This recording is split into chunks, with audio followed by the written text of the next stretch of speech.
Ja, ik ga mijn kleinkinderen vertellen, weet je wel, zo'n spionageverhaal. Ladies and gentlemen, can I please ask you to move forward and take a seat? Thank you very much. Nou, dat is wel weer wat verder op afstand. Oh ja, precies. Ja. Een hoop veranderd daar hoor. Ik heb er niet bij gezeten sinds. Nee, zeker. Heb ik al gezegd. Wil jij die voor de zaalmicrofoon? In 2002 met z'n 10 of zo op de Nieuwe Duinweg. Dat is echt onherkenbaar inmiddels natuurlijk. Ja. Toen hadden we het ook wel. Ladies and gentlemen, please. Either take a seat, please, or move yourself away a bit from this location.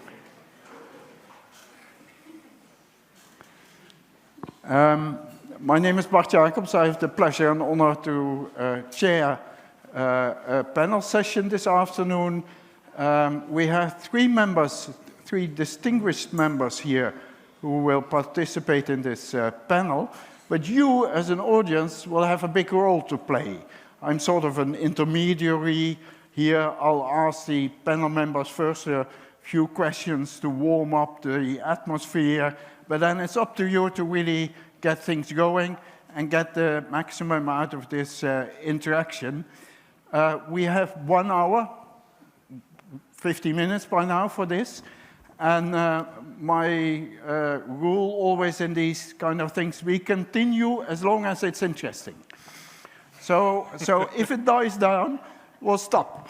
We'll simply stop, and then, okay, we'll move the program forward a bit, and we'll have drinks sooner, and maybe you'll be home sooner as well.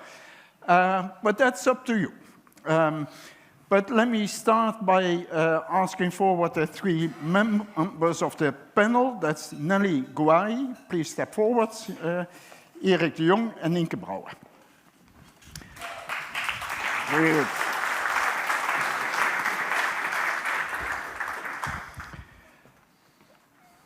Erik, let me start with you. Please take a seat, and let me start with a very deep question. Namely, what is it you do all day? Professionally. Thanks for the focus in the question. I'm what we call an executive consultant at Fox IT. Executive consultant. Yeah, I know. Ooh. That's like. I now have the title, and I always. This is also DigiNotar actually. When Rob Groengrijp, a Dutch prominent figure in the hacker scene, was like commenting on rich consultants circling around the ministries, in their expensive cars. And now I'm here, sitting here, being an executive consultant. But you have been in the ministry as well, inside I have very for much. 10 You've years, been? Yeah, exactly. So you can take someone out of the ministry, but you can't take the ministry out of them. What do I do? Yes, please. Yes. So I spend actually quite a bit of time with customers, mainly doing awareness sessions for like directors or the top management to make them aware of what cybersecurity is about, why it should also interest them, and in fact why they should be a role model within their own organization. Because it's 2022, but they don't behave like it. So most of them, if they haven't experienced a big incident, they usually still live in the 90s or something. And so that's a lot of the times I spend with customers doing that. Can you disclose a little bit of what, it's usually a bit confidential, but what kind of customers? Yeah, sure. I can tell you everything about all our customers. Oh, okay. Very good. All their vulnerabilities. From the smallest customers are like bigger small to medium enterprises, going up to multinationals, and so think of like big banks or retailers, stuff like, or maybe also smaller companies around the corner where you live, could also be possible. And we're across the whole spectrum. So we do prevention work, pen testing, trainings, awareness sessions, stuff like that. We do response work. That's where my heart is. I love it, and it's because you do run a SOC, eh? Yeah, we do, and detection work. Detection work. And so what you offer as a service is running the SOC for them, or jointly for your customers, and then they get the connection. All the traffic go through your networks, and Okay. Yeah, absolutely. That's something from a security perspective. It's really important. I would say that there are still plenty of organizations out there that don't spend enough time thinking about how am I going to detect stuff that I didn't prevent. Also 2022. But yeah, it's really important. And response, obviously, that will come automatically if you have a problem. Are you as a company a target yourself? Absolutely. Yeah, you noticed that. So yeah. We were the victim of a relatively minor man-in-the-middle attack. You can Google man-in-the-middle attack Fox IT, and we wrote I would say, good report about it. We're very transparent. Was a bit of a fault line in the company. Some people thought we should be transparent. Some people thought we shouldn't be because it wasn't big enough. But as a security company, if you have an incident, I think even the smaller ones, you should be really transparent because it's all about trust. Yeah, and if you are under attack as Fox IT, is that typically a stepping up attack that they are really ultimately after your customers? I mean, we are not that interesting, but we have interesting customers. Yeah, so they see it as a way for you. Any changes the last few months since February 24? Yeah, so we get that question a lot. But please tell. Can you see? Because you have a specialized position that maybe you can tell. Because I'll tell you, I have the impression. Actually, I'm amazed that Russia seems to be doing so little in the cyber world. And it's a big question among many professionals. Yeah, so. Is that true, that image, and why, and etc.? Most of it doesn't affect, quote unquote, companies that don't do business in Ukraine or maybe have like close partners in Ukraine. So there have been DDoS attacks and some data leaks and stuff. There have definitely been activism. That's probably the most visible that we've seen. There's been some developments on like wiper malware that was already around, so that's not really new. But you start to think: are they putting something in place? They probably already have stuff in place because the Russians, they have positions already. But it's all for most organizations too vague to really act on. So what we advise our customers is, if you want to do something because you're worried about the war in Ukraine, just do the same thing that you've already done, but do it better because you should have been doing that already anyway. So it's not a total game changer, 24th of February? Well, not yet, no. Not yet? No. But you're expecting, or is everyone expecting? Or I know this is speculation, but is the Big Bang still going to come? I don't know. I personally don't think so. Yeah, I appreciate it when people say I don't know, because too few people dare to say that. So I appreciate that. But still, what I also consider myself one of the probably slightly surprising attacks of the last few months is how much Russia itself came under attack of Anonymous, etc. Yeah. Had you foreseen that? Was that a surprise for you too? I mean, in a broader sense in your company? No, perhaps I was surprised how successful they were. Yeah. But it was not really surprising. But also, some of the information that pops up is not necessarily the result of a hack, but there's lots of information that you can buy out of Russia because there's lots of stuff like Bellingcat uses a lot of semi-open source information that you can buy on markets that wouldn't be available for sale in the West, quote unquote, because that information is more closely guarded or there's stronger privacy guards around it. So some of it may not necessarily be the result of a hack, but could easily also be bought. And the impact is still the same. It becomes public and it's about individuals. So is 24.2 for you commercially a game changer then?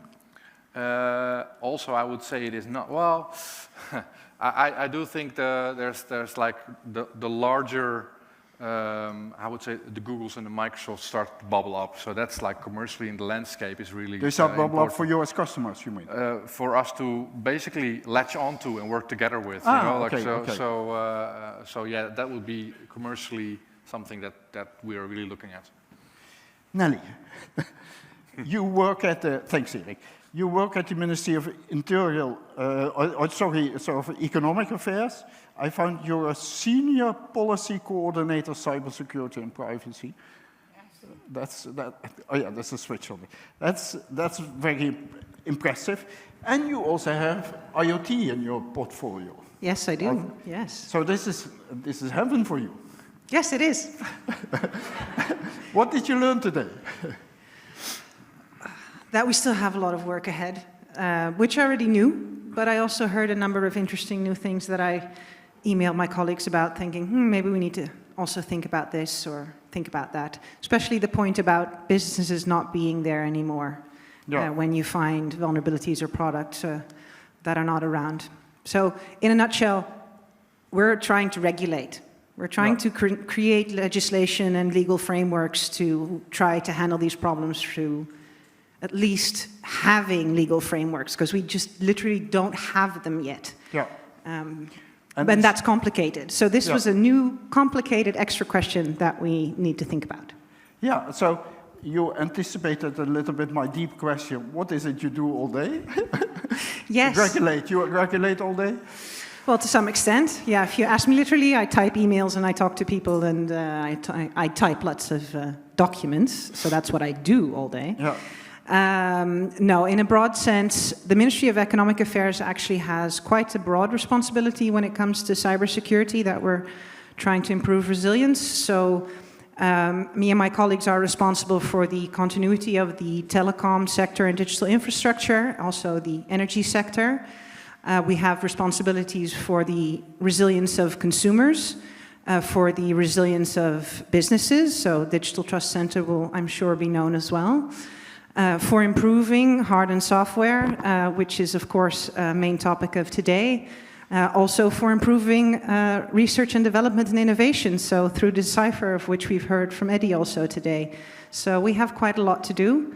But when you look at IoT or digital products and services in general, the fact is we're still pioneering here. When I started working on this a number of years ago to implement a policy strategy that we wrote, a roadmap on digital hard and software security, I came to work at Economic Affairs, and colleagues of mine who don't work in security said, yeah, but what are we doing? Aren't there already frameworks in place and certifications and all these things? I said, no, they do not exist. And that's what we're trying to do here at least. So, and I'm also very proud that we have achieved a number of things the last couple of years that we've heard about, the Radio Equipment Directive, security requirements. So you're very active at the European level as well? Very much so, because we need to do this in the EU. Sure. Yes. But could you say that almost all of your activities are European-oriented? Most of them. Most of them, yes. Most of the long-term strategies for hard and software security, we need to do this in the EU, because the legal frameworks are also European. Or if they already exist, they're European, and if they don't exist, as Holland, we're too small. There'll be no new iPhone for you. So we need to organize this at a European level at the very least. And you fall directly, or your area falls directly under the Minister of Economic Affairs? Yes, Minister of Economic Affairs. She has not been in the news very often, but I have not heard about digital issues. Not yet, to some extent. Well, digitization in general. Is it on her agenda? Is it, I mean, I don't want you to disclose too many sensitive things, but is this really that's high on the agenda in the ministry, or the priority of this ministry? Well, in a general sense, apart from the person, the minister itself, you can see that this ministry in itself is going through a new journey, where sort of in the 90s it was all, deregulation and market dynamics as a basis.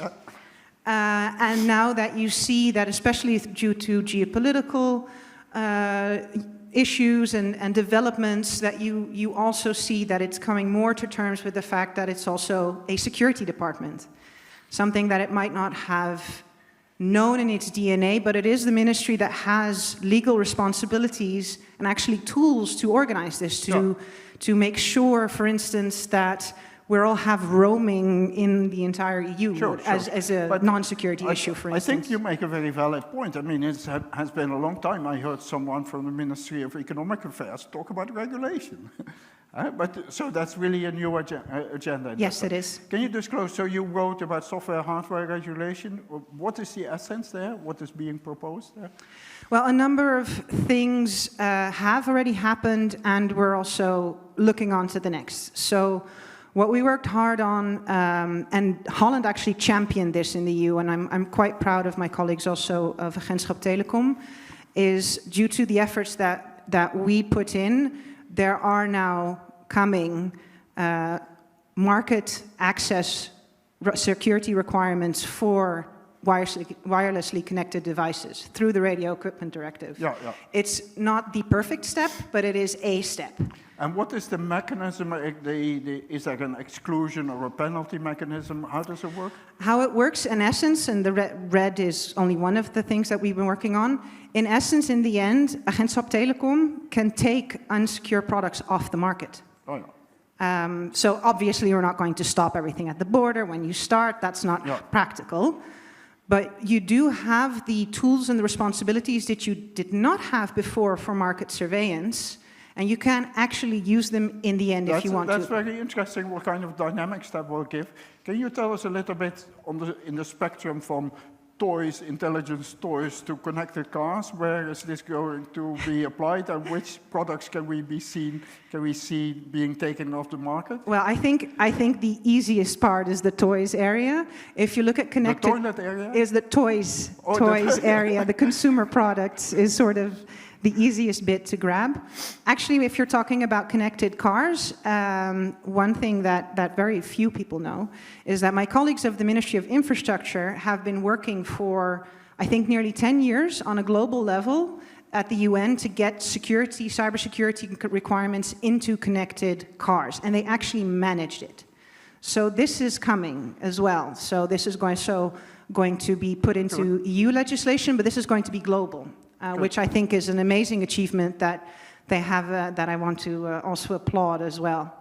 Good. Thank you very much, Nili. I'll leave it at this for a moment. Nienke, maybe you want to switch on the microphone as well. You're a lawyer, and yes, I am. What do you do all day, professionally? I am. Move upwards, I think. I am indeed a lawyer. And what I do all day is very diverse. I try to raise awareness for cybersecurity from a legal perspective, so a little bit the same as Erik does. So I try to make boardroom members aware of the fact that they do have, from a legal perspective, responsibilities to take care of a good cybersecurity in their organization. I help these organizations implementing cybersecurity policies. I do quite a lot of incident response. So organizations that are hit by cyber attacks, they can... So have you ever met Erik on the job? Not on the job, I think, but I have... But it could have happened. I mean, yes, absolutely. I do cooperate with Fox IT, for instance. Oh, yeah, okay. So yes, because... So then you're talking to the boardroom or to the company lawyer, etc., and he's with the techie guys trying to fix things? Yes. Oh, yeah. Something like that, yes. It depends. My role depends on the client, of course. Yeah. So sometimes I am very active and I have a coordinating role in the incident response as a whole, and sometimes I am a little bit on the background checking legal aspects that are relevant for this incident. Yeah. So here we have a meeting on Internet of Things, broadly speaking. We've heard Nelly talk about regulations, but there are also private law mechanisms. There is productaansprakelijkheid in Dutch, product liability in English. Are there other mechanisms? Yes, product liability is absolutely a very relevant civil legal framework. Can you explain how it works? Yes, so product liability is national law, but it's an implementation of European law, a European directive. And the aim of this directive is to protect consumers for malfunctioning products. So the producer of products can be held liable if this product malfunctions and causes bodily injury or property damage. So it has to produce damage? Yes. Can an imaginary situation, suppose I bring a pacemaker onto the market that can be adjusted remotely, but the connection is not encrypted. It's not encrypted. Yeah, is that not encrypted? I would say that is a suboptimal product in these days, because all the hackers in the audience can then adjust my values and tune me down a little bit. Could I do something under this directive? You might, possibly. This is quite an exotic example, I think, but it's in the context of IoT, this is a relevant example.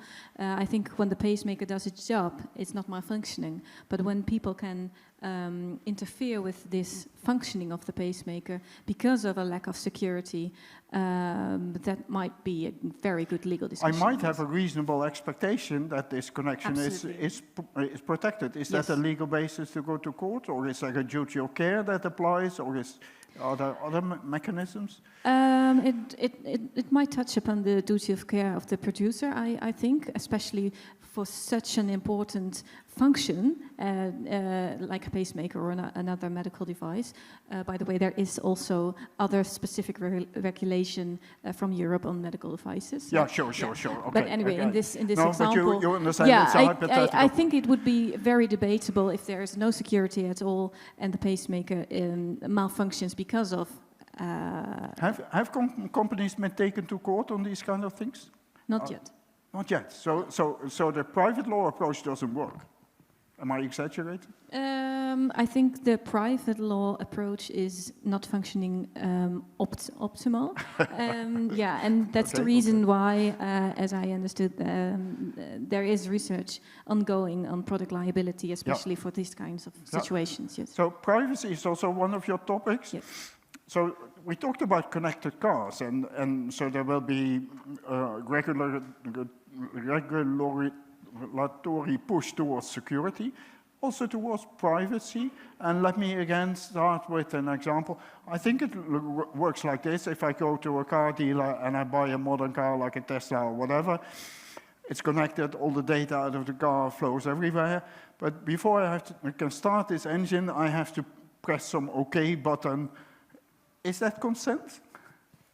Consent in terms of... Is that totally freely given consent under the GDPR? Exactly, that was what I was going to say. Consent is quite a difficult topic in terms of privacy regulation. The GDPR, which is the European privacy regulation, is very strict on the basis of consent, because consent has to be freely given, like Bart already mentioned, and the question is always, when is consent really freely given? Because if you cannot do what you want to do without giving consent, how free is this consent then anyway? So yeah, consent is always debatable. So you explained it very well, but can you give a judgment on this? Would you say it's, suppose you were on the Data Protection Authority board and this question came to you, what would your judgment be? Is this consent? It depends on the circumstances of the case. Sure. Always my answer. This is how IT people are the same as lawyers. They'll also answer. Great, it depends on the case, you know. Yeah. There could be, in the circumstances, another basis for processing this private information, but that's hard to say from a distance. I don't think that applies very strongly there, but you're very cautious, but is it, let's say, borderline what's happening now? Are you willing to go along so far? Is it borderline whether this is truly freely given consent?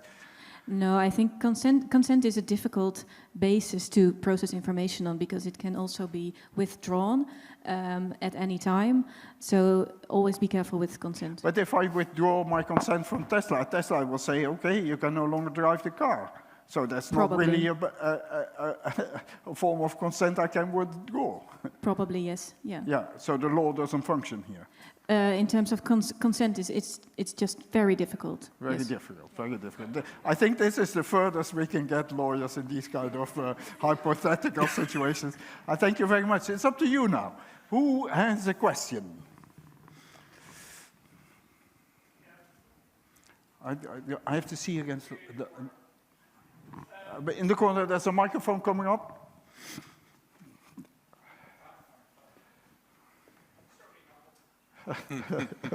All the way. The next question may be there. You can prepare one already. Move the switch up. Very good. Attarts, NXP. In our chips, we put a lot of hooks to enable secure development of IoT devices. And our customers say the cost goes up 30% if we start using that. In your regulations, is a regulation question, do you take cost into account and what are we willing to pay for security? We also had a discussion this morning. I think that's clear enough as a question. Nelly, I think it's for you. Thank you. Thank you for the question. Actually, what you describe of not wanting to pay for security is actually one of the reasons why you need to regulate. Sure. Because then it's with level playing field and we all compete at a higher societal level and innovate at a higher societal level for security. So for me, it's not about putting in regulation and expecting everything to be free. How much more it's going to cost, I don't know, but I also know that market dynamics then also will again take over, because if you invest in something once, you can roll it out across the board. Yeah, but if I may interfere a little bit, if you impose on NXP very strict regulation, you should do it really on everyone, because otherwise you regulate them out of the market. If the market in the Netherlands is still flooded by Chinese cheap products, which don't follow the regulation, how are you? This is a huge responsibility on you. Yes, it is. This is why you, for instance, you try to organize it also through market access regulation. So obviously we're not going to stop everything from not flowing onto the market, but at least at some point, if you start taking bad products off the market, it'll at some point stimulate the general level to go up. Yeah. So, is there an economic strategy for doing these kind of things, starting with the low-hanging fruit, or you start from the top with the bigger players? I don't understand your question exactly. If you want to push this mechanism, that yes. the market starts improving itself, how do you do? Do you take the cheapest products from the market first, or the more expensive ones? I don't know, actually. So this is where Agentschap Telecom, the radio telecommunications agency, will have their specialty when it comes to how to do market oversight smartly. They make sort of market oversight policy on how are we actually going to do this in a way that's going to be helpful. So I don't know the answer to that question. So I imagine it might also be something like, what are the most popular devices on the market, for instance, and then start there. So I think something along those lines, but the intricacies I don't know. Yeah, thank you very much. Harold indeed moved over there. Very good. Really. Next question, please. Hi. So my question has to do with... Can you state your name and background, please? That's maybe helpful. Or you want to stay anonymous? I just want to ask my question and then I'll tell you what I am. Okay. Is there a danger that there's too much focus on compliance that might take away from intrinsic motivation to work responsibly? Is there a danger, too much emphasis on science? No, too much danger with a focus on only compliance. Oh, compliance. I thought science. Might take away from intrinsic motivation, because I'm very interested in initiative or efforts to build thick knowledge in this area, and where we can start to stimulate companies and organizations to work in a more intrinsic way towards building this body of knowledge. So how do we get there? Is compliance the only way, and how well is that working?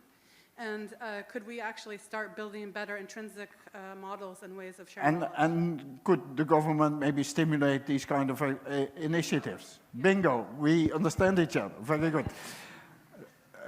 You want to answer this one? Yeah, yes. Please. Yes, I recognize the image that you brought onto the table, because in my practice I see this quite a lot. My clients are really worried about the compliance question, and they feel like they have to comply with so many regulations and rules that they lose sight on the why. Why do we have to comply? What is the aim of the regulation? So they just tick the boxes.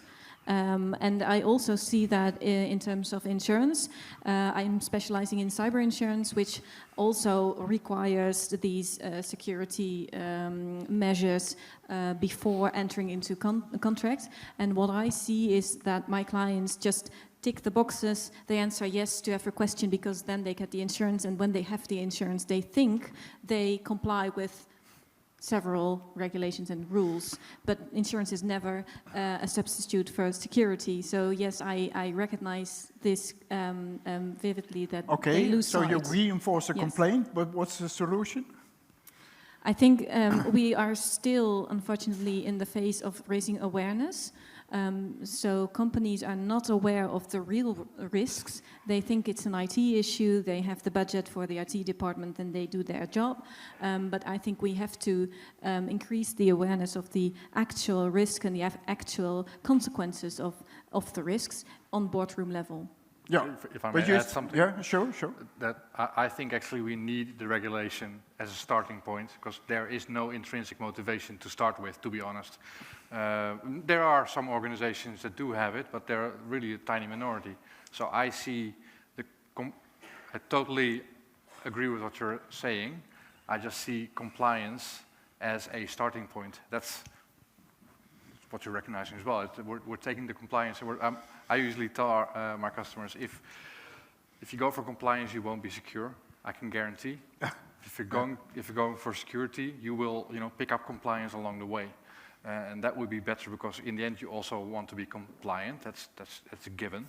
But my point is that we need a compliance.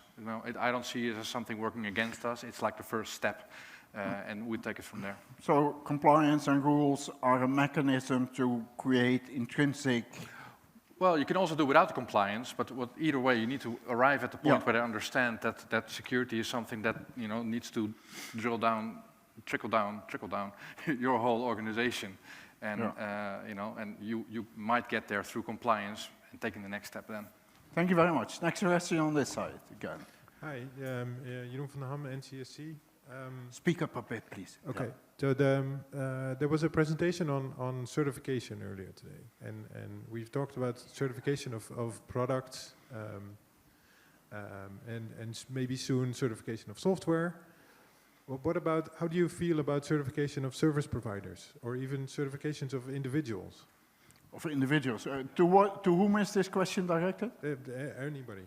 Anyone who wants to pick this up? Nienke, you're brave. I think with certification the same risk applies of compliance, that just certification can be a reason for companies to focus on compliance even more, and to just pick one of the service providers that has been certified, trust on that, and that's it. They never think about what they are doing, why they are doing it. So the intrinsic motivation to get security measures is still absent. So but I do see the value of certification, but I'm not sure how that will work out. I think it provides some level of transparency. I think for service providers, I work for one, the sooner the better. And because you can't trust that they will always do the right thing just because you have a lot of people with a strong moral compass working there, And so that's the reality. But I think it provides transparency for customers, and that's a good thing. What's fascinating today, I find that you, but also earlier here, Yahya Ballou, two people from the private sector called for regulation. I mean, no more excuses at your ministry if you ever needed an argument, you can use today. Yeah. Next question. Yes. I have a question. We talked quite a bit today about regulations that are being under development with the Ministry of Economic Affairs on the European level, talking about raised requirements for products, for services, for operations, etc. And I think we all work towards getting products and services compliant with these new regulations. But the world around us is changing constantly. The threat landscape is changing constantly. We're going to be dealing with vulnerabilities that are being reported, that are being found. And now the question really comes, how are we going to embed that into legislation from a product liability point of view? Because this is really an open area in my view right now. Oh, if you say the world around us changed so quickly, it's like a trigger, for me. I'm triggered now.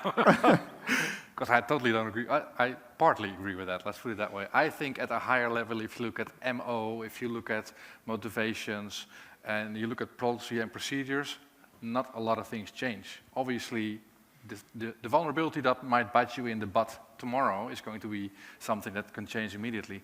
But to be able to deal with identifying software in your infrastructure is a more generic problem, right? So that's not to say it's easy, but I don't think we should let the ever-evolving threat landscape scare us too much. I think we can take a step back and really tackle it. So I don't know. I fully agree with you. I mean, you know, Jada was talking about the necessity of having a PCERT organization in place, having the ability to very quickly understand which products are being affected by reported vulnerabilities and start taking actions. I'm more talking about the extended, if you will, product reliability. And when we start basically shielding off the consumer, saying, no, this is not your problem, it's not your risk, it's becoming a risk of the suppliers. Yeah, but I don't understand your point, because we just saw that product liability doesn't work. So why do you worry? No, I think it's good to have very clear responsibilities and consequently liabilities in place for all of the different players. So security is a shared responsibility. It starts with Sure. But yeah, okay. Start with standards, legislation, and the different players in the whole service delivery. But what is your point, preferably in the form of a question? My point is, what is the view on how could we, from a legislative perspective, tackle the point of liability in a meaningful way? Nelly. Inkoppertje. Yes, like a perfect I have question. the perfect answer for. No, of course I don't. Of course, it's an excellent question. So this is the question of the static, the changeability of cybersecurity versus the static and legal certainty, and that we had in the analog world. Of course. So this is, I think, the shared challenge that we have, to be honest. So, because in high-level legislation, you can state words like state-of-the-art security, because you work with open norms anyway, because legislation is not supposed to change from one day to the next. So we can aim for that to start. And then you need the standards for which we need all the technical expertise in this room and many other rooms to create the right standards that are going to be workable, and which point you will need to incorporate that element of changing. That's true. And then how does it work in terms of liability? I'm not sure exactly, but I do know that one of the things we organizations need to be doing is make contractual agreements with each other about cybersecurity. So at least that's one starting point for, if there is damages, to have that conversation with your supplier, and ultimately take them to civil court. So I don't have the direct answer, just bits and pieces. Can I share a theory? Because my theory is that we already know what we need to do, right? So we have the principle of least privilege, things that were like verbalized in the 70s, right? Like how do you know what's going on? And the world's become more complex. So I think we're still in the phase of letting everything spin wildly out of control. And we're, as an industry, we're coming up with things like threat intelligence, machine learning, and all these buzzwords that we think are going to solve our problems, and they won't. And I think as a society, we're going to yell and scream and kick, and we don't like it, but we're going to have to end up in a place where we really, I think we should solve these things with principles that are like 50 years old. Erik, can I make this concrete? I don't know if I'm verbalizing my thing right, But let me try to do it. What I understand from you is that when you're in fire brigade mode and you drive to a customer that's on fire, and you enter there and you ask, "Tell me your software situation." Yeah. And then it's horrible. Oh, no, they leave and they come back 10 minutes later with a map of 19 33 or something, you know, like Yeah. looks something like this, you know, but it's slightly out of date. So And that's your nightmare.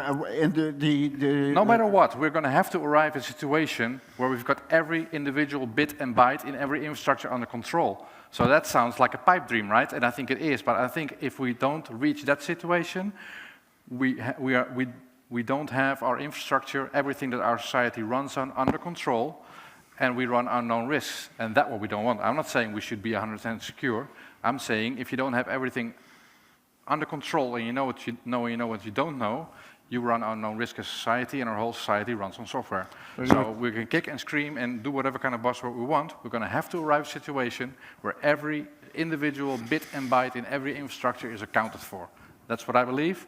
Do we ever arrive there? Maybe 2090, I don't even know. Maybe I'm being optimistic. But I think everything else is a distraction, to be honest. Clear message, clear message. I appreciate it. There was another question here. Yeah, I have a question for Nelly to start with, and then the others can join in, of course. I am doing research on legal cybersecurity obligations for the Internet of Things, and what you currently notice, or what I have been noticing, is that we have the GDPR from a privacy perspective, we have product liability, the Radio Equipment Directive is being updated, the Data Act is coming. That is a fragmented landscape of legal obligations and regulations. And I was wondering if that is an issue that your department is dealing with or is aware of, and if there's maybe a solution in the future or an approach that you're working on. Yes, thank you for your question. Yes, and there's more going on. So the Cybersecurity Act was also set in place for certification.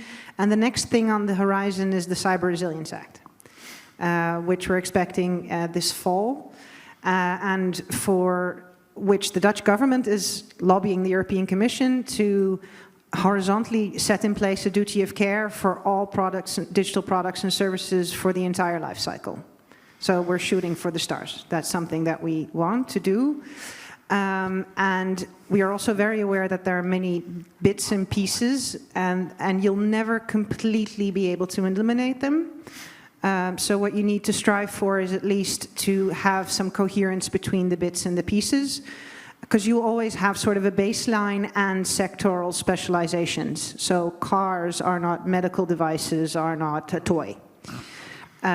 So you always need to have that. In my view, I don't mind too much if there will be some incoherence to start with, as long as we're taking steps. For me, it's not acceptable to block progress, even if it's imperfect progress. That's an optimistic answer. Nice. Yes, thanks Nelly anyway. Yeah. Good afternoon, Zeki Erkin from TU Delft. Today it was very clear that we have security problems to be solved, privacy problems to be solved, legislation and so on. But I have a question for the panelists altogether maybe. Human capital. We are not training enough engineers, computer scientists, let alone cybersecurity experts. What's happening at Fox IT, talent acquisition? And is there a governmental plan for cybersecurity, education, national level? Yeah, Erik, you're also head of hiring, I saw. Yeah, is that right? Yeah. Can you tell a bit about this in reaction to this? Can you find enough people? What you need to train them on the job, or? It's a terrible situation, because all our competitors are the same, as far as I know. Too much work, not enough people, hard to find them, salaries through the roof. It's tough.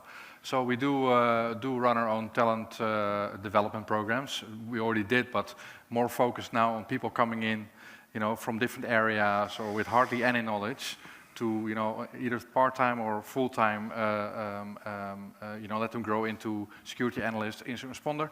It takes more time. It's not perfect. We don't have the solution. I also do teach lessons at university and stuff like that. But those things don't solve the problem, right? So that's all I can say at the moment, right? Yeah. Okay. Anyone else wants to join? Yeah, I wanted to agree with that, and I wanted to add that this problem not only occurs in the purely technical sector, but also in the legal sector, and also in, for instance, insurance sector, because what we see in the sector of cyber insurance, which is quite an important instrument, I think, to contribute to higher cybersecurity, is that there are almost no people who know things about cybersecurity in combination with insurances. So in my other role, which I have as chair of the technical committee of VNAB, Vereniging Nederlandse Assurantiebeurs, which is also a partner of this project, I think, we also try to inform and teach students from several courses at universities and also at the applied sciences, to get them interested in the insurance industry in combination with cybersecurity. So yes, also in other sectors, this is a huge problem. Yeah, but it has become a universal problem. We don't even have enough tunnel operators anymore in this country. Nelly, you want to join in, or shall we move on to the next question? Yeah, other than to say, go meet up Eddie and see if we can't get ideas together about what we can do. I don't have all the answers there, but I think we need to put our heads together to see what at least some possibilities are.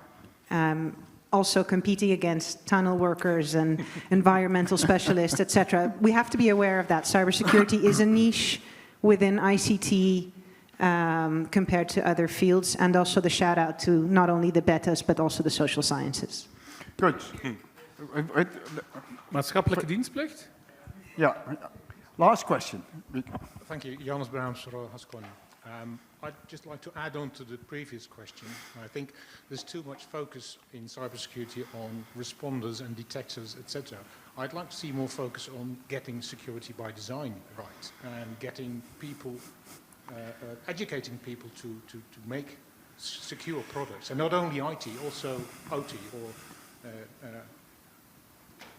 but and getting secure architecture. Sure, What do you think about that? How could we achieve that? Regulation, enforce it by regulation.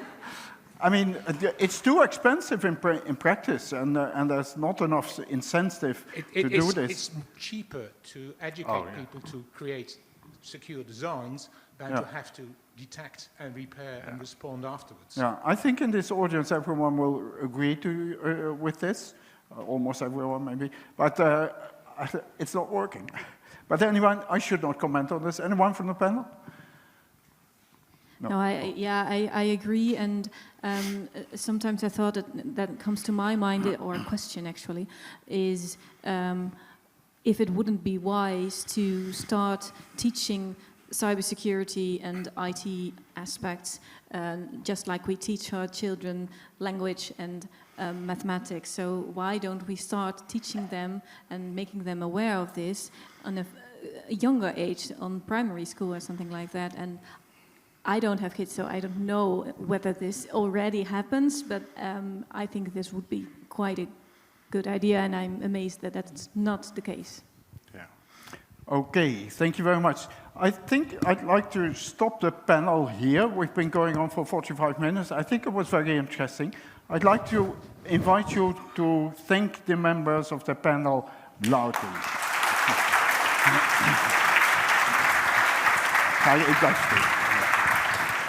I have one special thing I'd like to mention. We're just coming out of COVID for 2 years. And during COVID, many people silently went into retirement because there was no occasion to pay tribute to those people and to their contributions. This happened also in our community to one particular person that has been working for us for the last 20 years via NWO, via ICT Regie, IPVV, Veilig Verbonden, Decipher, now Access. This is Jan-Piet Bartel, and I would like to ask him to step forward.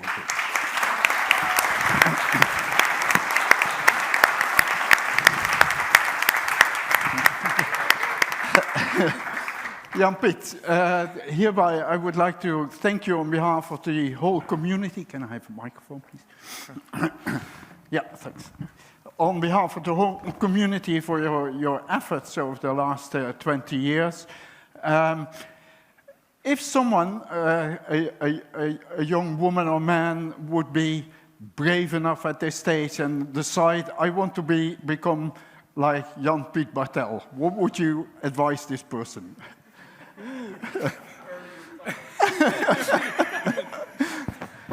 Well, when I look back on my career path, then I have two advices. Okay. First of all, forget about the things you have no words for. Secondly, cherish your good memories. Okay. And good memories, the good anecdotes, you build up. And to give one example, I am not well known as being a fan of football matches. Okay. Interesting place to tell this, yeah? Exactly. That's why I'm telling this anecdote here. In reality, this is the second time I am in a football stadium in my life. Yeah. And both cases were because of cybersecurity. The first occasion was in that ADO stadion in Oh yeah, I remember, I was there too. Yeah. And that was a thing we organized as Decipher. We organized many matchmaking events. And what is a better place to organize a matchmaking event than in a stadium? Yes. So that is one of the examples of a good memory that I would like to cherish. I have many more, but I leave it with this. Cherish your good memories and have fun with it. Thank you very much. Thank you very much. Please stay here for a moment. I'm sure many people here in this audience are or have been on a project that whose funding has been organized by Jan-Piet. So we owe you a very big thanks. And a sign of appreciation, I have a booklet for you. And it has a Dutch title. It's called Consolation. It's on consolation. I think it's very appropriate. And it's also a joke between us. Yes, yes. I hope you enjoy it. And we also have a bottle of wine for you. Harald will give it to you. Okay, this ends my part of the program. Please, panel members, step down. And then we'll move over to the rewards part. And you will take over?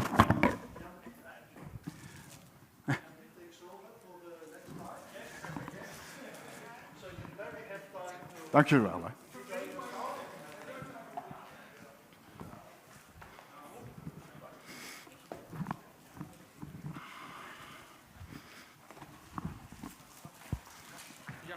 Ja, dank u wel. Hartelijk dank.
Okay, welcome back.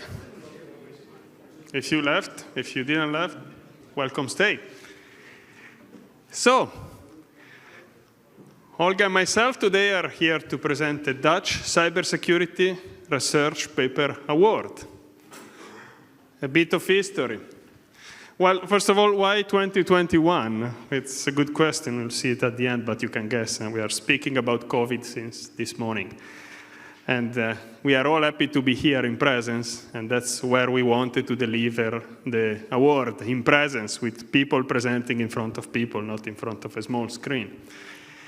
So the Dutch Cybersecurity Best Paper Award was first introduced in 2015. So it's the 6th edition, because it's the edition of last year, at ICT Open. And in 2021, the responsibility for organizing this competition was transferred from Decipher to SIG CS Access. And now the ceremony is organized here under the umbrella of both those institutions. And we are organizing here today because of COVID-19. Again, no need to repeat it. So who's me? Well, that was me. This is me. But it's not only pre-COVID, it's also pre-PhD probably. A lot of hair and a lot of kilos ago. And she's Olga. From, yeah, mine too, it's just painted in transparent. And we were the chair of this prize. It was a pleasure for us being a chair of this prize. We had an extremely nice experience. And we want to special thanks who made this possible. Jan Piet, thanks again.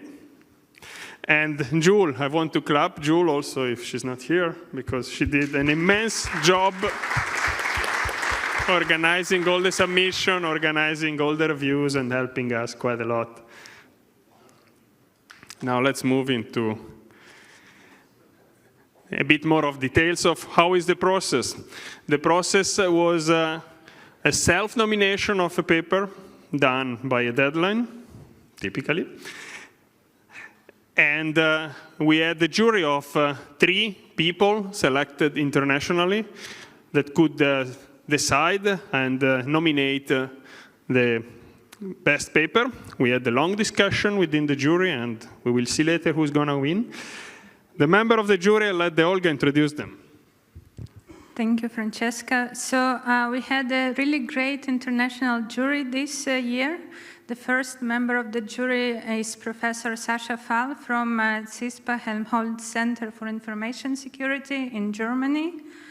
The second jury member is Professor Patrick Chamon from Worcester Polytechnic Institute in the United States.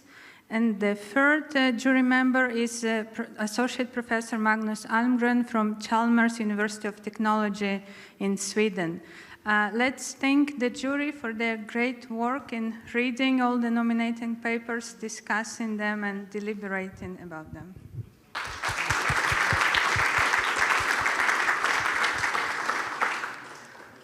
So the jury have read all the nominated papers, and then they met to discuss their merits. And they have said that all the nominated papers are actually great, very strong, and this shows the great quality of the cybersecurity research in the Netherlands, which we all can be proud of. So it was a tough task for them to select the best papers. So they selected first the top 3 papers, and we will now move to the talks from these top 3 nominees. So our first nominated paper from the top 3 is a paper titled A Highly Accurate Query Recovery Attack Against Searchable Encryption Using Non-Indexed Documents by Mark Damy, Florian Hahn, and Andreas Petter. It will be presented by Mark Damy, conveniently today from the University of Twente. Mark, can you come? Yes. Can we have a headset here for the speaker? Maybe it's more convenient. Yeah, if it's fine for you. Let's do it.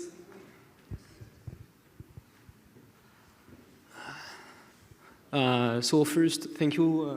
It's an honor to be here today. I must admit that's my first paper and even the first in-person presentation of this paper since, yeah, COVID, you know. But yeah, I'm glad to be here today and to present you this paper I've co-authored with Florian Hahn and Andreas Peter. All this work was conducted 2 years ago when I was a research intern in the University of Twente, and now I've just started a PhD between INRIA Lille and the University of Twente, still under the supervision of Florian and Andreas, but this time on privacy-preserving machine learning. But let's dive into this subject, so attack against searchable encryption. First, I must admit that it's kind of hard to find an introduction to this paper in this place, because we have been talking all day long about how most of the systems deployed nowadays are totally insecure, and now I will explain to you why a not yet deployed system said to be secure is not that secured. So yeah, tough moment for me, but not yet secured, so not yet deployed, so okay, that's some sort of good news. The motivations. First, what is searchable symmetric encryption? So nowadays we want to outsource our data storage, but also we would like to encrypt our documents. For example, when you load some documents on Google Drive, you will prefer if Google ignores what is the content of your documents. But if you encrypt your documents, for example here in this sort of server, you are not able to search efficiently in them. You need to download all of them, decrypt them, and search for the keyword you are looking for. It's totally inefficient, and that's why searchable symmetric encryption has been proposed. The idea of searchable symmetric encryption is to create an encrypted index which will link some query tokens, what we call trapdoor in the paper, to some list of document identifiers. When you want to query a given keyword, let's say cat, you will use a trapdoor function as a form of one-way function which will generate your query token. Using this query token and the encrypted index, the server is able to have a list of matching document identifiers and sends back the given documents.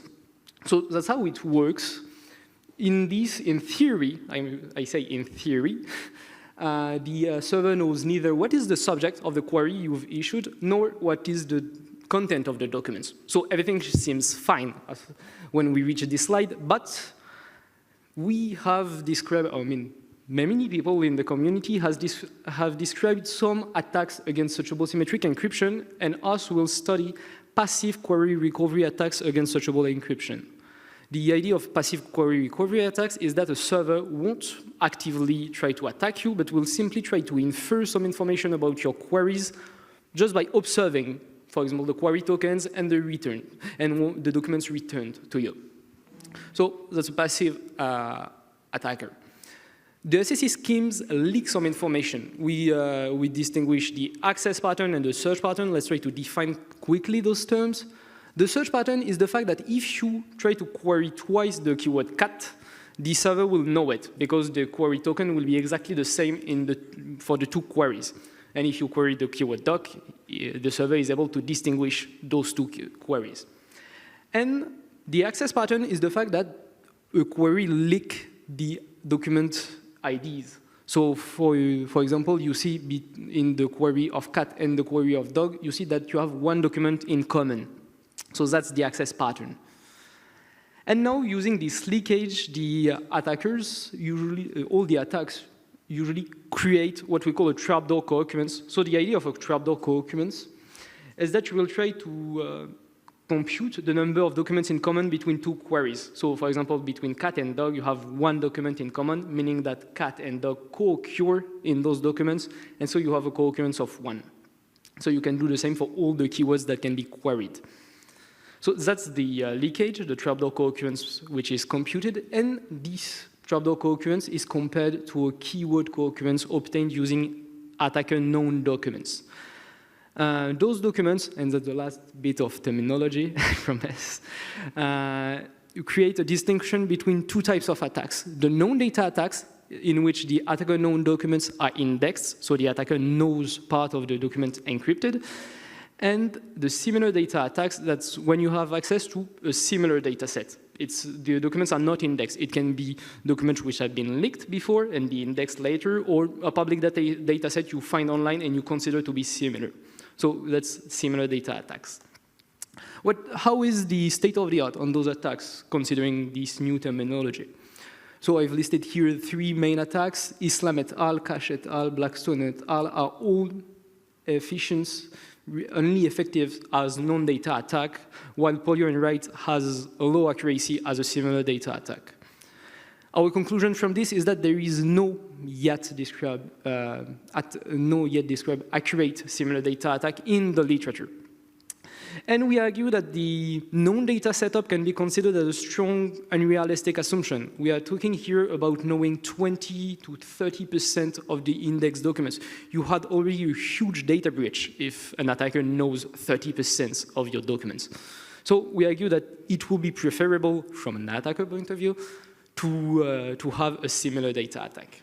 And that's our contribution. First, we gave a scoring approach, so that's a way to design attacks which are efficient and which gives some interpretable results. Then, using our best attack, we weaken the attacker assumptions by proposing a similar data attack, achieving recovery rates up to 90% of precision.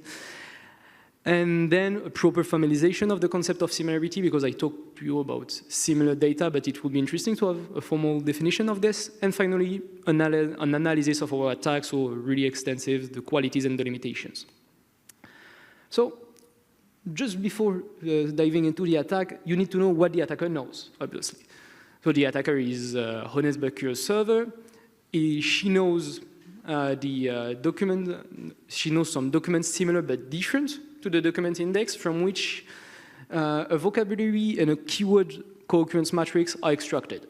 Then you have observed some queries, and you compute a trapdoor co-occurrence matrix. And finally, for a really small part of the observed query, you know the underlying keyword. It can be, for example, the most frequent query, which can be easily guessed what is the subject in some contexts. So that's what the attacker knows. And now the attack. So the first step of the attack is to transform slightly our attacker knowledge. For this, we'll try to create a vector which describes all the keywords and the trapdoors we know. And how do we do it? We'll define a keyword and respectively a trapdoor with its relationship with the known queries. So the co-occurrence between the keyword cat and all the known queries, the co-occurrence between the trapdoor red and all the known queries. That's really helpful because you project in a common subvector space all the keywords and the trapdoors, so you can directly compare them mathematically somehow. And that's how we create our scoring function. Our matching score is just the distance between two vectors. So the matching score of a keyword trapdoor pair is the distance with a logarithmic transformation of this distance. And so it gives us a score which provides result interpretability, because the higher a score is, the more likely a given prediction is. And now, using this matching score function, we can design our attack. So the attack is as follows. For all the possible keyword trapdoor pairs, you compute the matching score, and you return your keyword providing the highest score for each trapdoor. It's a simple attack. It takes a few seconds. And also it provides some exploitable results thanks to the scores, and we'll define later one improvement strategy based on those scores. Okay, so you know now the attack, but you may wonder how well does it behave in practice. Here is our experimental setup. We use the Enron dataset, which is an email dataset. So we have 30,000 emails. One point I want to highlight here is the attacker knowledge generation. The index document set and the attacker document set as disjoint. We are truly in a similar data setup in this experiment. And finally, the keyword universe, so the queryable vocabulary, is composed of the M most frequent keywords of the index document set. Here are our first experimental results. What do we see here? We see that we can reach up to 80% of accuracy. It's good. It's a first result, positive result. However, another comment will be to say that, okay, we need way too many known queries to do this attack. So that's interesting, but it's not enough. And we need to improve it. And that's why we propose the refined score attack. So its goal is simple, you can guess it. We want to reduce the number of known queries needed by an attacker. How do we do it? We iteratively impute new known queries to refine our prediction. So an iteration goes as follows. First, you use the base core attack on the unknown queries you have. Second, you sort the prediction based on their respective score. 3, you add the k most certain queries to the known query set. So you increase the size of your known query set, and you go back to step 1 until you have no unknown queries left. When you have no unknown queries left, your attack is over, you can return everything. The experimental results about that, we see a huge improvement over the base core attack. We need only 10 known queries to have 85% in average of accuracy. It's really good. And even with varying parameters, we see that 10 known queries is enough to start our refinement process. So it's also a really nice result saying that we don't need to increase again and again the number of known queries with varying parameters. Okay, so we have many results obviously in the paper, but I've chosen 2 other results I want to show to you today. The first one is the similarity analysis. So I've talked a lot about similar documents, but it could be interesting for you to understand that, okay, we proposed a similarity metric, epsilon, to compare document sets. And in this case, the attacker must assume that the document sets are epsilon similar with a sufficiently small epsilon. It cannot do better. But also I showed this plot, that's the relationship between the accuracy and the similarity. So that's a first result about this. It opens a new direction of research to analyze the attacks based on the similarity metric, but okay, I wanted to show you this. It's, I think, a starting point for further research. And finally, let's say some good news is that the attack can be mitigated. Some countermeasures exist to try to mitigate the attacks, and we have seen that even the simple existing countermeasures successfully mitigate the attacks we have proposed, so that's some good news. Still, the countermeasures will create some overhead, but that's already some point. We can deploy SSE with some countermeasures. It's one point which go in this direction. And finally, the conclusion. The first point, maybe the main takeaway message of our paper is that highly accurate attack using non-indexed documents are possible. It can seem simple, but it was unsure until a first attack is proposed. It needed 10 years maybe to reach this point. But it can still be mitigated, so everything is not lost here. Our attack work under weaker assumption on the attacker knowledge than previous attacks, and that's a step toward realistic attack situations. I say that because I argued before that known data setup is not totally realistic, and finding similar data sets online seems to be a fair assumption. So that's why I claim that it's a step toward realistic attack situation. And finally, a bit of teasing. So the future work we want to do on this direction is to understand the real-life impact of SSE attacks. Thank you very much for your attention. Please know that the source code is available online on GitHub. Feel free to contact me if you have any questions about anything, the code, my research, or whatever. Thank you very much.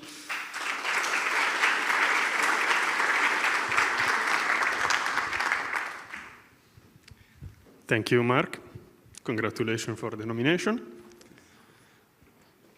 The second paper, the second nominee paper, is Speculative Probing, Hacking Blind in the Spectre Era. And the presentation will be given by Hennes. Please come to the stage.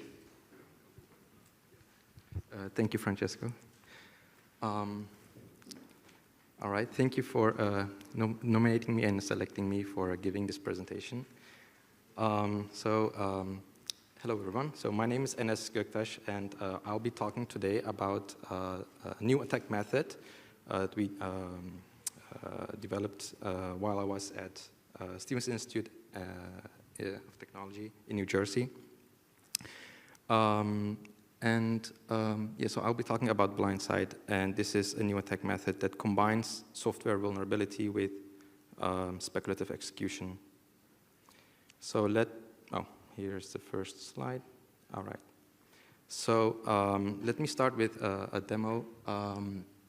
So I'll show you a few snapshots to show you how like this exploit looks like when you run it in your terminal. The goal of this exploit is to elevate the user to have the root privileges through a classic rope attack.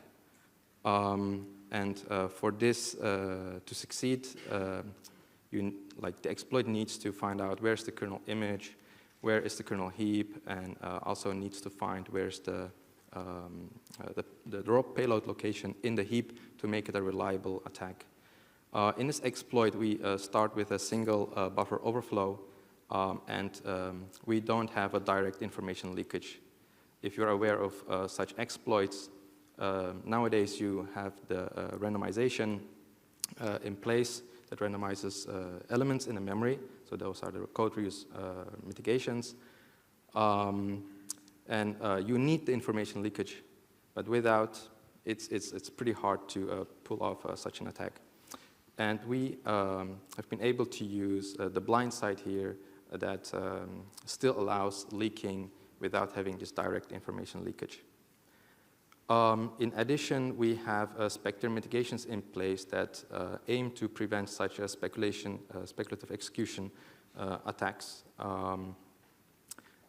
So yeah, let me show you the snapshots I've taken. So this is a regular Linux terminal, and we start with an unprivileged user. We have a POC, a proof of concept code that will exploit the vulnerability. When we run the exploit, we start by preparing the memory such that we can start, like exploiting this vulnerability. It needs some special input. It needs a special memory layout. And in addition to that, we also prepare elements for a cache attack, because such speculation attacks also require some data exfiltration, and for that we use cache attacks. It won't be the focus of this presentation, but if you have any questions, please feel free to ask questions afterwards. So after the preparation, we start by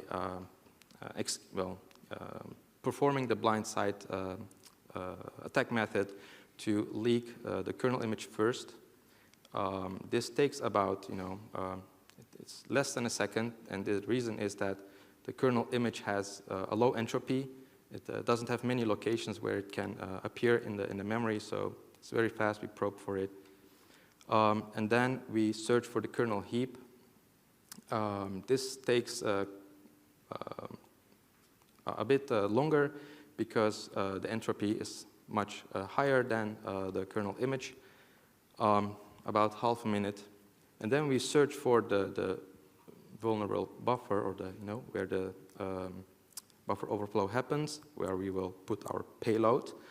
And this is even far slower because the step size that we search inside the heap is, let's say, tiny, and we have to search for in a big space. Yeah, that takes about 2 minutes. And finally, we apply the rope attack and get elevated privileges. So let's kind of recap what just happened. In this exploit, we combined a buffer overflow with a speculative execution.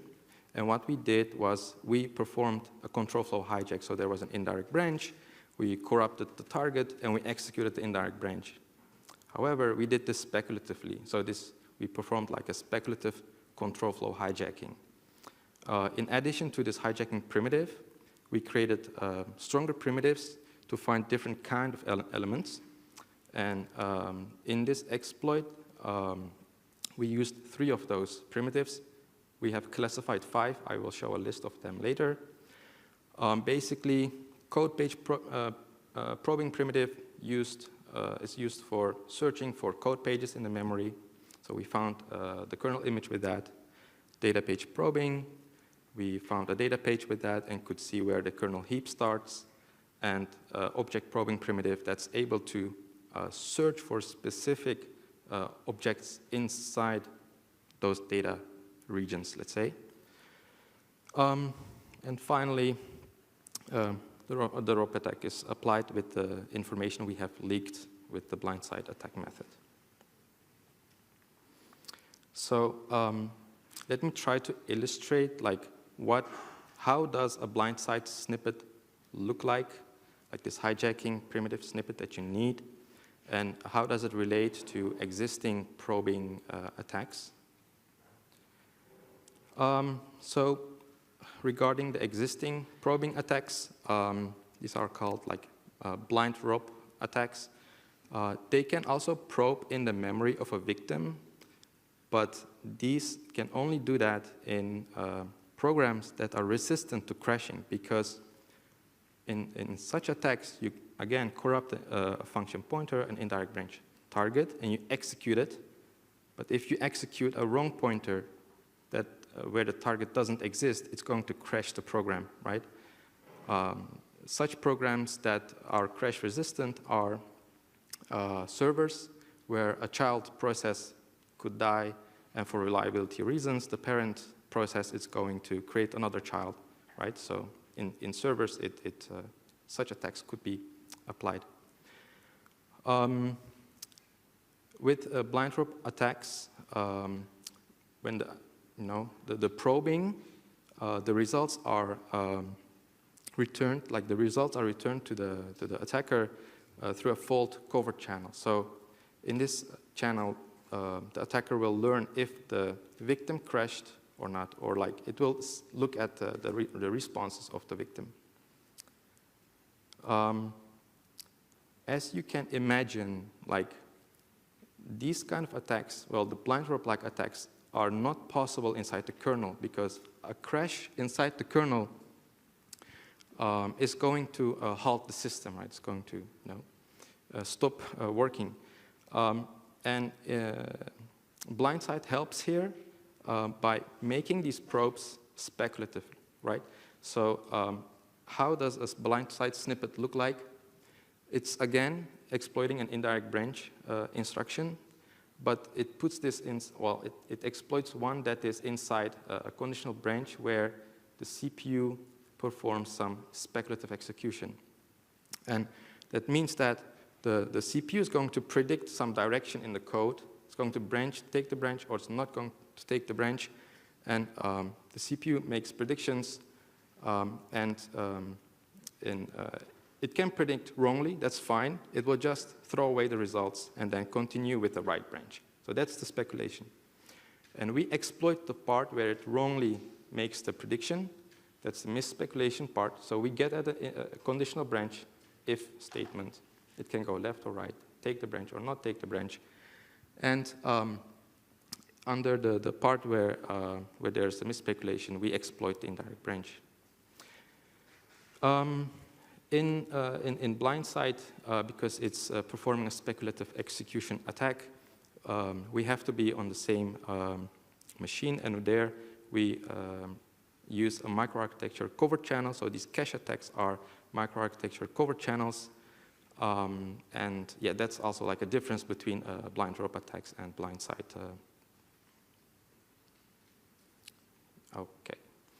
So that's like the relation with blind rope attacks. That's one side of blindside. But the other side is that it bypasses like state-of-the-art mitigations against Spectre. So now, like today, the Spectre mitigations are not stopping blindside. And the reason is the mitigations that are in place are stopping the predictions, right? Like the wrong predictions at the indirect branch. But we are not wrongly predicting at the indirect branch. We are wrongly predicting at the conditional branch, right? We are corrupting, we are really patching the target of the indirect branch. So the mitigation doesn't hold there. It's like really targeting the chip, right? Like it's the data inside the chip, and we are not modifying that. We are only playing with the conditional branch for the speculation part, like the trigger. So what are the primitives we have classified? So we have 5. We have seen 3 already. Two of these are, well, they don't require a gadget. They can work alone. So you have the blindside snippet, and you can start using it without additional elements. Like, okay, what are those elements?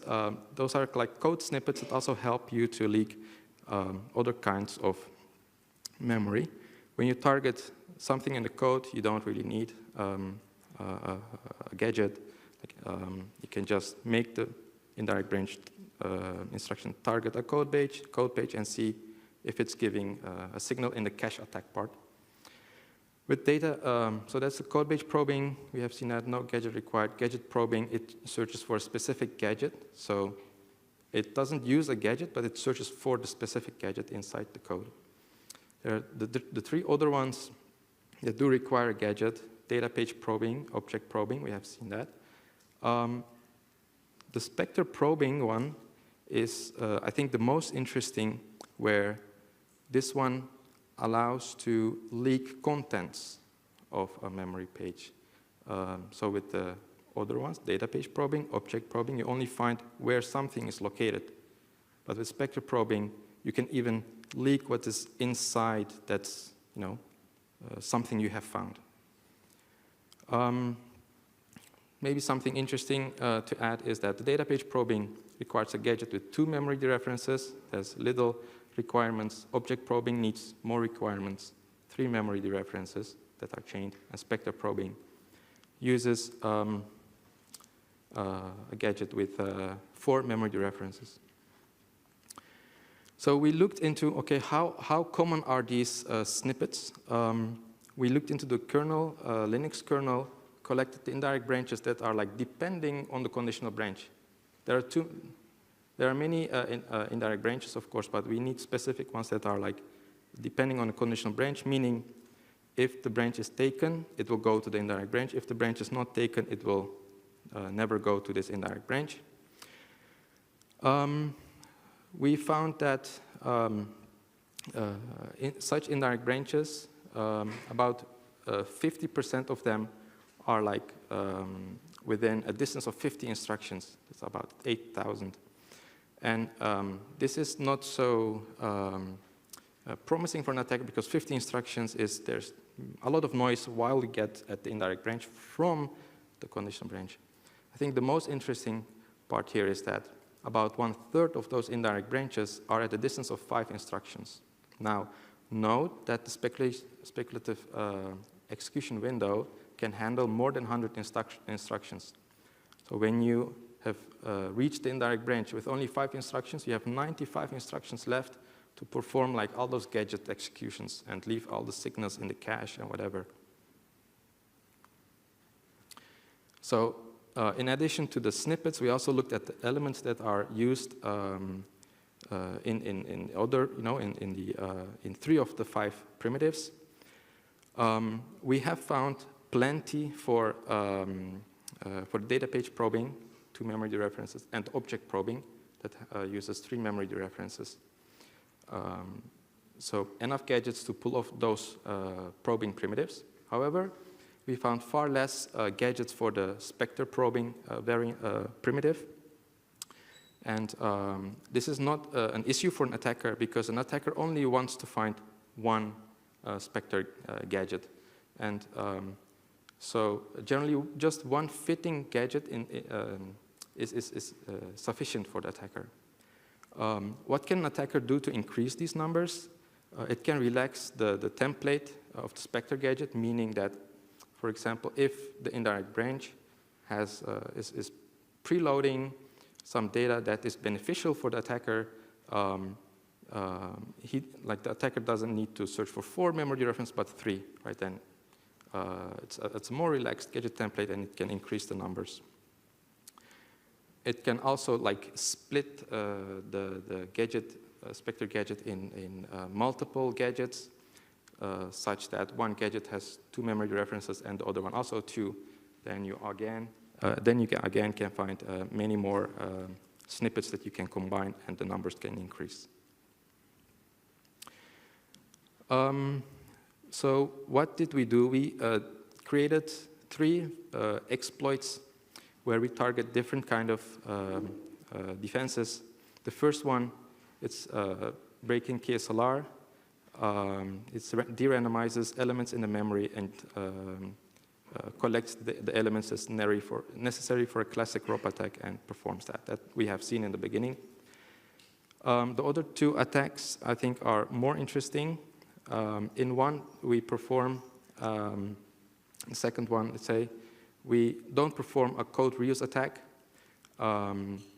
We only search for sensitive data inside the kernel memory. And this is a architectural data only attack. So what's the promising part here for an attacker is that it bypasses code reuse mitigation. So if you think about code reuse mitigations and you want to stop this kind of attack, it's not going to hold because we are not exploiting something that tries to bypass code reuse mitigations. We are doing other things. And the third one, leaking kernel code in a setting where there is fine-grained randomization. So even, let's say the instructions are not at a relative distance for all the victims.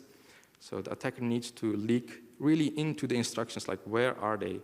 And so that's one part. And it's in combination with software execute-only memory mitigation, which actually prevents the attacker to do that. So it's fully randomized, and the attacker cannot read out data.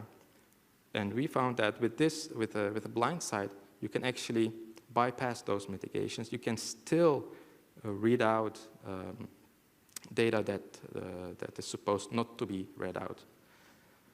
Finally, to note, I think it's interesting that what we have done during these exploits is we have optimized it such that a cache attack it can be slow, for example, if you apply the prime and probe technique. And we have transformed this into a flush and reload, which can improve the speed by 5 times. For example, if you are leaking bytes from the kernel memory, and it's taking 500 bytes per second, if you do this optimization, it's going to take 2.5 kilobytes per second. It's good for the attacker. Okay. Finally, to conclude, Blindsight generalizes the threat models of 2 kinds of attacks, the blind rope attacks and the Spectre attacks, by combining them. And the interesting part is that if you try to apply them independently, it's not going to give you this kind of attack. It's not that strong. But if you really combine them, merge them together, it's even stronger than having them separately. So Blindsight enhances blind rope such that it can blindly apply those probing primitives in the kernel that is crash sensitive, and Blindsight enhances Spectre kind of attacks such that it bypasses those mitigations that are today in place. We have other exploit demos on the project page on fusec.net, and the source code is also online of the exploits. And thank you for listening. I'm happy to answer questions if you have any.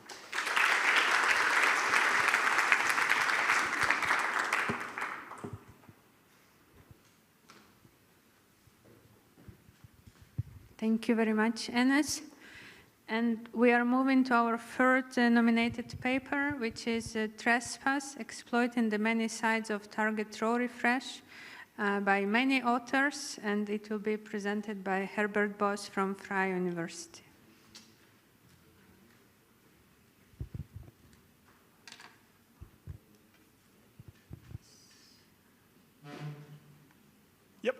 Thank you. So it seems that the jury this year was into attacks more than defenses. We were all attack papers in this session.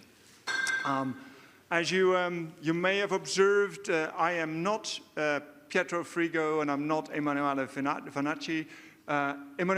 Pietro is at the Qualcomm Summit and Emanuele has COVID. So this was an excellent opportunity that I immediately seized to get the credit for their work. As you all know, so the supervisors, Cristiano and I, play a really important role in these projects that can never be overestimated. All right, so in this case, we're also going to talk about hardware attacks, but a different kind of hardware attack. We're going to talk about the Rowhammer vulnerability, which is a vulnerability in memory chips, in DRAM chips. That was discovered in 2014, or at least it became public in 2014. And it's been on the rise ever since. It's affected all of the devices that you care to think about, PCs, cloud servers, mobile phones, and you can launch it from JavaScript in the browser, you can launch it from your GPU, regular code, and so on. So it's been fairly influential in that sense, and it's been growing very rapidly. And it's a vulnerability in your memory chip. So if you open up your PC, you will probably find something like this, a memory module, a DIMM, that contains on the DIMM several of these memory chips. And if you zoom in on the memory chip, you will find that it contains rows and rows of bits, so zeros and ones. And whenever your CPU wants to access a value in memory, what it will do is it will activate one of these rows and then copy it into a so-called row buffer. And from that row buffer, it will then be transferred to your CPU. Now, each of these bits is a really small circuit. It consists of a capacitor and a transistor. And a capacitor will basically have some charge, and the charge, it's a physical process, will simply leak a little bit at a time, and at some point it needs to be refreshed. So that's what we need to do with memory. Now, so the Rowhammer vulnerability consists of charge leakage also. If we activate one of these rows, it will affect the neighboring rows. These rows are really densely packed together. Right, so that if you access one row, it will affect the cells in the neighboring row, and those cells will leak a tiny little bit of charge because of the activation.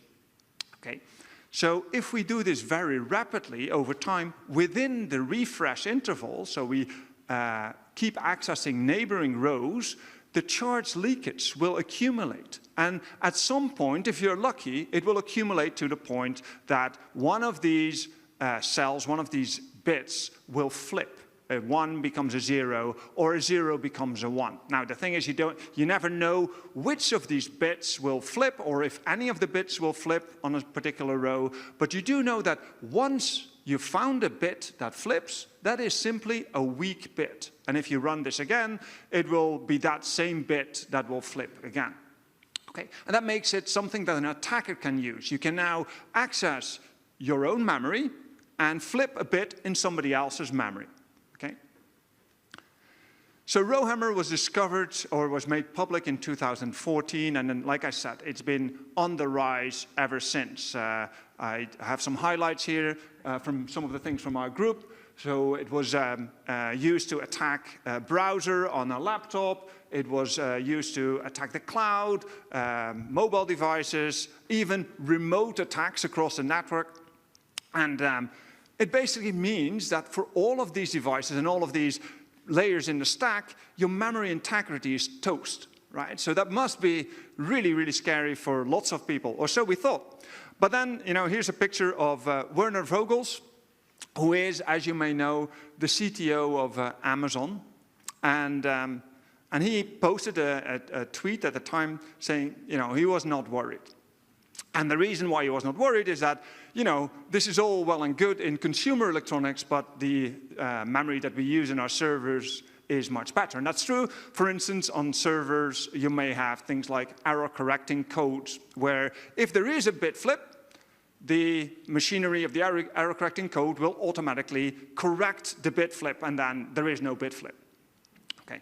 So that was a challenge accepted. So we had a PhD student in the past who looked at this and said, I'll do some reverse engineering, work on it really hard, and at some point he could flip bits in memory, in ECC memory. And he got a Best Paper Award at Security Privacy at that. So now we thought we'd go back to Werner and see what he thinks. And here's Werner again. And he said, still not worried. Because you guys are still looking at cheapo memory, right? So this is the old memory, DDR3, that is susceptible to Rowhammer. Nowadays, we have DDR4, and that is Rowhammer free. Guaranteed, right? So the vendors themselves guarantee Rowhammer free memory. And the vendors are not, just minor vendors. This is Samsung, Hynix, Micron. This is, 90% or 95%, I forget, of the entire memory chip market. Okay, why is it row hammer free? Well, it's row hammer free because they have a defense called target row refresh, and it's doing what, you know, everybody would do if you think about this carefully. How do I defend against row hammer? Well, I want to prevent that many activations of a particular row flip bits in a neighboring row. So what I'm going to do is going to track how many times you've activated a row, and if it's too many, I'm going to refresh the neighboring rows, and then we're good to go again. Okay. So this has been introduced a while ago. There was early work where the mitigation was not implemented in the DRAM chip itself, but on the memory controller of your CPU. But since 2015-16 or so, it was integrated in your DRAM itself, okay? And that was a much better defense. So in the early days, so if we look at the older memory, DDR3 and DDR with pseudo target row refresh, there were still bit flips. People were still finding bit flips. But if we, as soon as we had this new type of DDR4, which had real target row refresh built in DRAM, no more bit flips occurred, and there were many attempts, and they all had no bit flips. So that's what we started looking at. How good is this? And to do that, you need a shitload of reverse engineering. So this is a really major achievement for the PhD students who worked on this. And it also made it really difficult because DRAM is synchronous, so that means that, you know, whatever happens in DRAM, you cannot really observe from the outside easily. And moreover, doing this analysis from the CPU becomes really complicated because whenever you send a memory request to DRAM, there's a memory controller that can do all sorts of other things with, like reorder things or, you know, remap things. And you want to have full control over this. So for that reason, they used an FPGA-based memory controller, piece of hardware, to figure out what was going on this modern DDR4 memory chip. Okay, complicated stuff, took them a long time. And they discovered three major things. So the first major thing was that what this target row refresh will do is it will track rows. It will track rows to see how many times it's been activated. Okay? And if it's too much, it will invoke the inhibitor that will refresh the neighboring rows. So that's the first two things. And the third thing that they learned very quickly was they had major regrets about their life choices. But the key thing here was that they learned that this sampler, obviously, has only limited capacity. So it can only track so many rows. Okay? And the insight then was, if we use more aggressor rows than the sampler can track, then we might still get bit flips. So that's exactly what they did.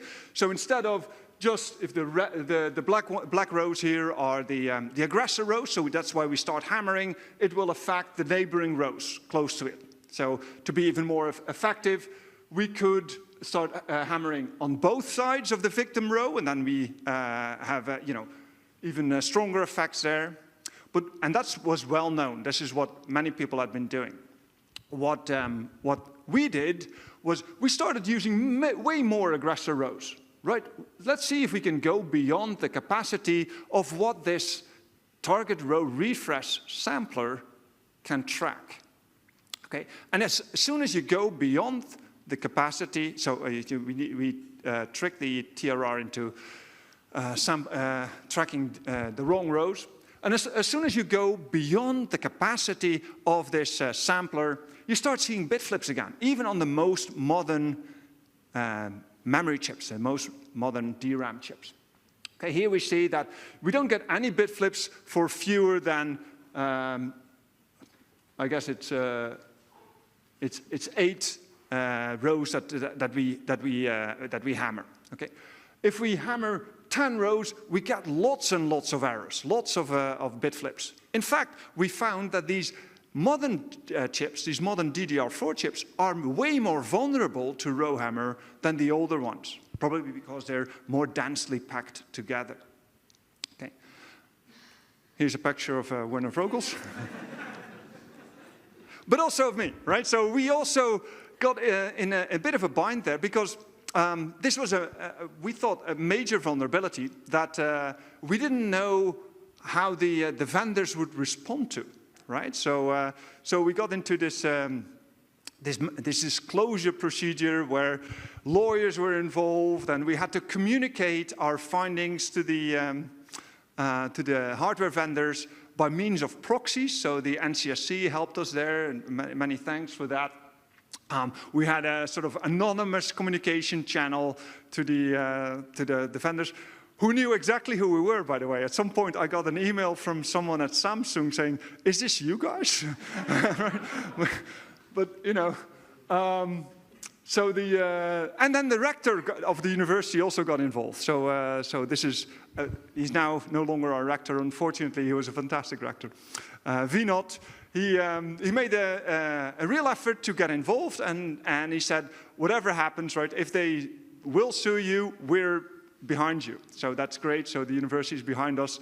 I'm not sure how much that would have helped if Samsung was suing us. But anyway, it was awesome that he was, you know, completely unambiguous about he would support us. Also, he read our paper from the first line to the last line 2 times, and he, you know, fixed typos and so on. He was a really amazing guy. Anyway, so we now have Trespass as a final stage of our in our timeline of Rowhammer evolution. And the paper, I'm also proud to announce this. So Emanuele won a best paper, a Pony Award and a best paper award at IEEE Security and Privacy. Here we go. And so what have we learned? So we tested many DIMMs, and we found in those days, we now know that many more are vulnerable, but in those days we found that 13 out of the 42 tested memory DIMMs were immediately found to be vulnerable. Doesn't mean that the other ones were not, and they were not, right? So they are also vulnerable.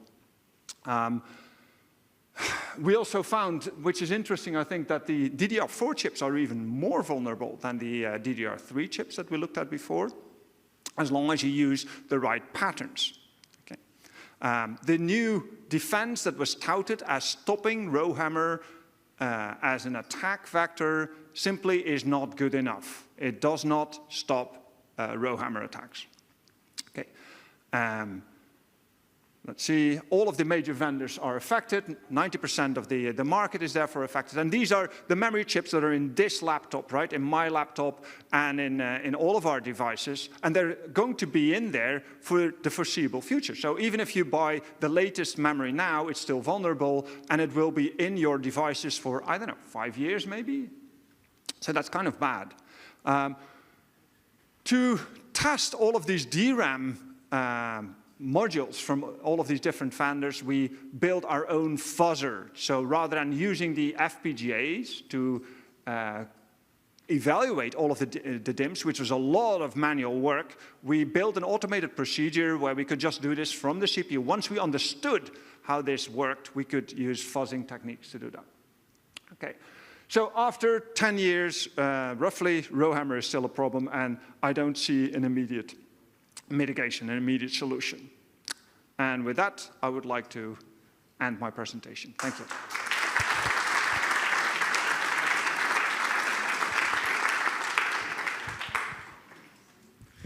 Thank you, Herbert.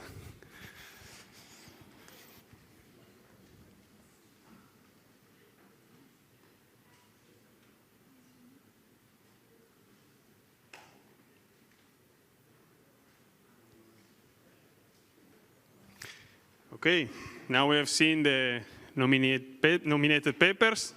We want to see who's the winner. But first, we want to call all the authors and give the nomination award, because indeed this is a good achievement, being one of the 3 nominated papers for the selection of the top one. So the first paper, Mark, please come to the stage. The jury, the first paper nominated is an excellent example of rigorous foundational research, and it achieves a real impact with real-world deployments. The authors have also put great effort into transparency and reproducibility of their research, what is very important for the community. Congratulations. Please stay on stage. The second nominated paper, I don't see the author because, please come to the stage, light directly on my face. The second nominated paper provides an important generalization of the speculative attacks, bringing together many findings from the Spectre era and demonstrating new kinds of attacks. The authors have also made a very substantial effort to make the paper accessible to a wider audience, including students, by creating educational videos and artifacts. Congratulations for the nomination.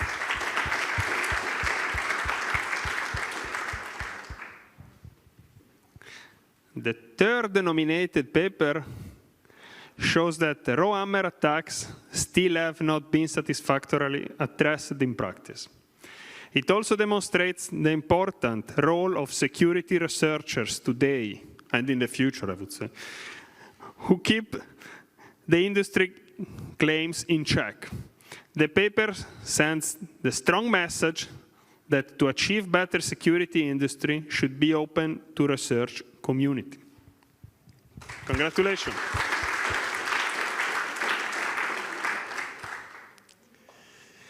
So congratulations to the three nominees. And Olga? And now to the winner. So to announce the winner, we would like to ask the sponsors, Dries van Son from Compumatica and Eduard Hoeks from KPN Security to come on stage. And also Jan-Piet Bartel, the Director of Access, who has the message from the jury. Wow. Yeah, here's the message from the jury. I can open it for you and then you can read it. Yeah, it's sealed. I checked it. It was sealed. With a sealed envelope. See if I'm able to read.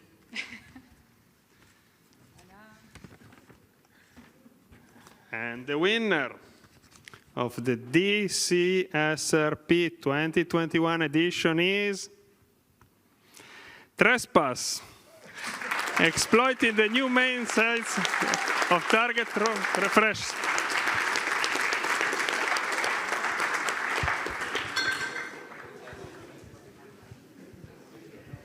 Jan-Piet will give the word.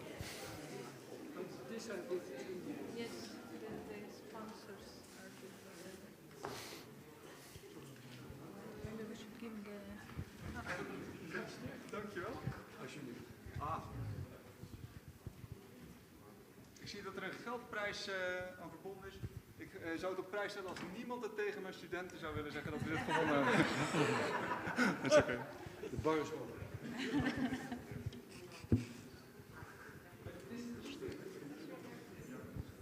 In all honesty, this is of course the work of our excellent PhD students, Pietro and Emanuele. So it's very unfortunate that they could not be here. They regret this very much. I think they would very much have loved to have been here. I congratulate also the other nominees of this session. I think this is all great. Thank you very, very much indeed. Congratulations.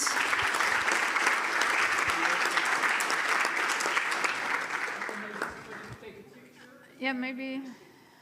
We don't have an official photographer, but you should be in the picture with the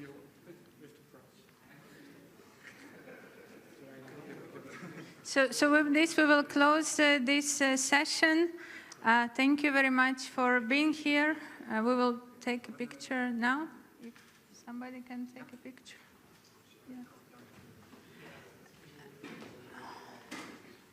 Yes. Yes.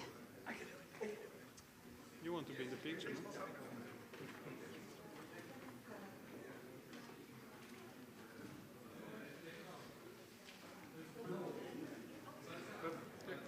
Thank you. So research never stops. Please submit your great papers to the award this year. So there will be another edition launched soon. Thank you all.